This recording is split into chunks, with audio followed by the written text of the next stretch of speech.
We know that the Congress party hates Modi. But today, they tried to harm the Prime Minister of India. Such is the breakdown of law and order in the state of Punjab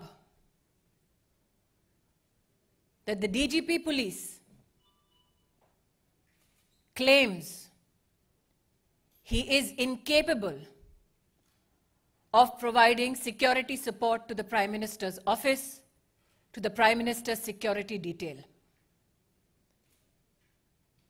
Such is the state of administration in Punjab that a security detail, a security run, that is a protocol administratively to be followed for the head of state, was today dismantled so that Narendra Modi could be brought to harm. The questions we as BJP Karyakarta and the nation needs to ask the Congress government in Punjab: why did the DGP police give an all clear to the Prime Minister's security detail for the route that the Prime Minister was to undertake? Who in the Punjab government gave information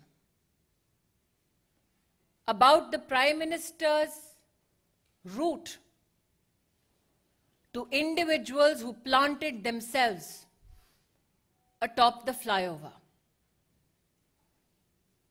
Video evidence now publicly available brings such questions to the fore.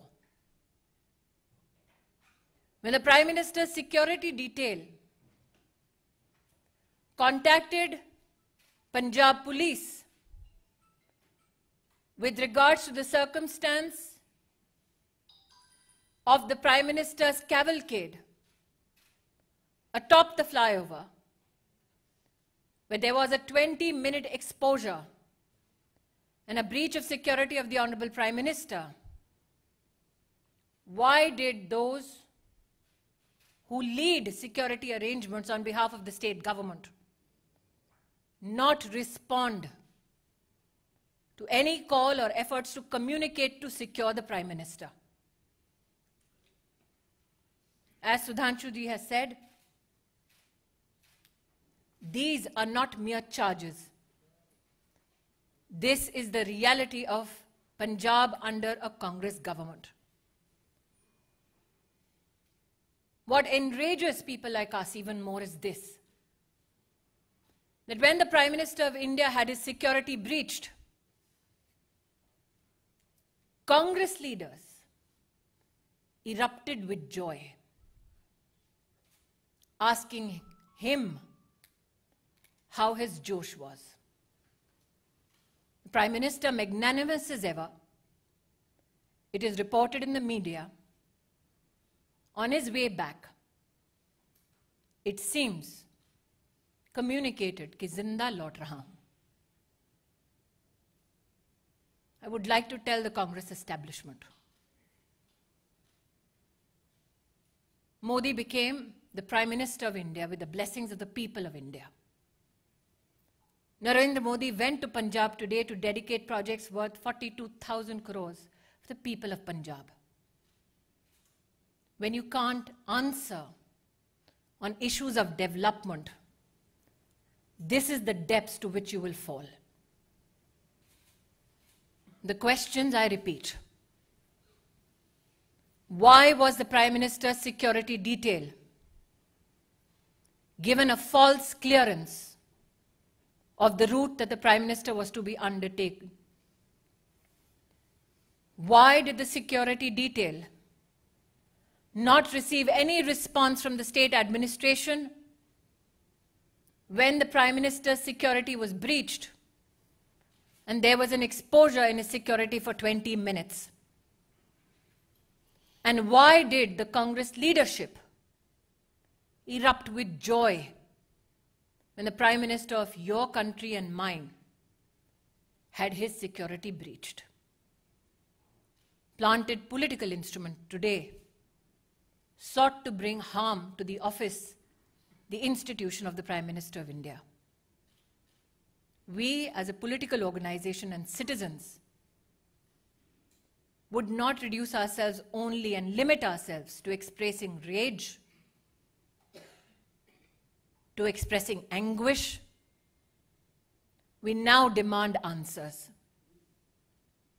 We as Karyakartas, me and Sudhanshu ji, believe that the MHA has asked for a report on this issue. And my hope is that those who tried to bring the Prime Minister to physical harm are met with justice. Bharat के इतिहास में आज पंजाब की पुण्य धरती पर कांग्रेस के खूनी इरादे नाकाम रहे। जो लोग कांग्रेस पार्टी में मोदी से घृणा करते हैं, वो आज देश के प्रधानमंत्री को,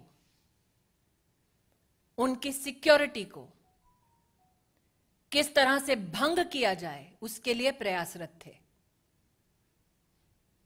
जो आक्रोश आप मुझ में और सुधांशु जी में देख रहे हैं, वो मात्र हमारे राजनीतिक संगठन तक सीमित नहीं है। हमने बार बार कहा, नफरत मोदी से कांग्रेस को है, हिसाब हिंदुस्तान से और हिंदुस्तान के प्रधानमंत्री से ना कीजिए। पंजाब सरकार को, कांग्रेस को आज जवाब देना होगा। प्रधानमंत्री किस रूट से एक स्थल पर पहुंचते हैं, उस पूरे रूट की सुरक्षा का प्रबंध और कोई भी गतिरोध नहीं है, ऐसा आश्वासन पंजाब पुलिस ने प्रधानमंत्री जी के सुरक्षा दस्ते को दिया। क्या जानबूझकर प्रधानमंत्री जी के सुरक्षा दस्ते को झूठ बोला गया? प्रश्न 2, प्रधानमंत्री जी के पूरे कैवलकेड को जब रोकने का प्रयास हुआ, 20 मिनट तक जब उनकी सुरक्षा भंग की गई, जिन लोगों ने प्रधानमंत्री की सुरक्षा को भंग किया, उन लोगों को प्रधानमंत्री की गाड़ी के पास तक, उस स्थल तक किसने और कैसे पहुंचाया? क्योंकि हिंदुस्तान में हर नागरिक जानता है कि प्रधानमंत्री की इस वक्त की मूवमेंट कहां, कब, कैसे हो रही है, यह साधारणतः जानकारी उपलब्ध नहीं होती। उस क्षण किसने उन लोगों को फ्लाईओवर पर भेजा, ठहराया, व्यवस्था की, इसका जवाब पंजाब की कांग्रेस सरकार को देना होगा। इस घटनाक्रम के दौरान कांग्रेस के युवा नेतृत्व ने जोश का, उत्सव का इजहार किया। किस बात का उत्सव है उनका? किस बात का जोश है कि देश के प्रधानमंत्री को मौत की कगार पर ले गए थे? मुझे आक्रोश इस बात का है कि जब सुरक्षा कर्मियों ने पंजाब सरकार से उस समय संपर्क साधने की कोशिश की, तो मुख्यमंत्री के दफ्तर से किसी ने भी संवाद नहीं किया। किस बात का इंतजार कर रही थी कांग्रेस की सरकार पंजाब में? शायद इसीलिए मीडिया में जो रिपोर्ट्स हैं कि लौटते वक्त प्रधानमंत्री जी ने, शायद मीडिया में कुछ लोगों ने इसको रिपोर्ट किया है, कि चन्नी जी के लिए संदेश दिया कि जिंदा लौट रहा हूं। मैं आज कांग्रेस पार्टी से कहना चाहती हूं, नरेंद्र मोदी देश के प्रधानमंत्री बने देश के नागरिकों के वोट और आशीर्वाद से। उन्हें ध्वस्त करना है तो इलेक्शन में करते हैं।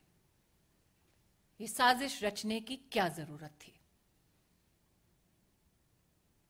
इन सभी सवालों को मात्र मैं या सुधांशु जी नहीं पूछ रहे, राष्ट्र भर में ये सवाल उठ खड़े हुए हैं। लेकिन वो लोग जो इस षड्यंत्र का हिस्सा हैं, उनसे कह दो कि मेरा विश्वास है कि न्याय निश्चित रूप से होगा। बैर मोदी से है, लेकिन देश के प्रधानमंत्री का बाल बांका करने की इस साजिश को देश समर्थन नहीं देगा।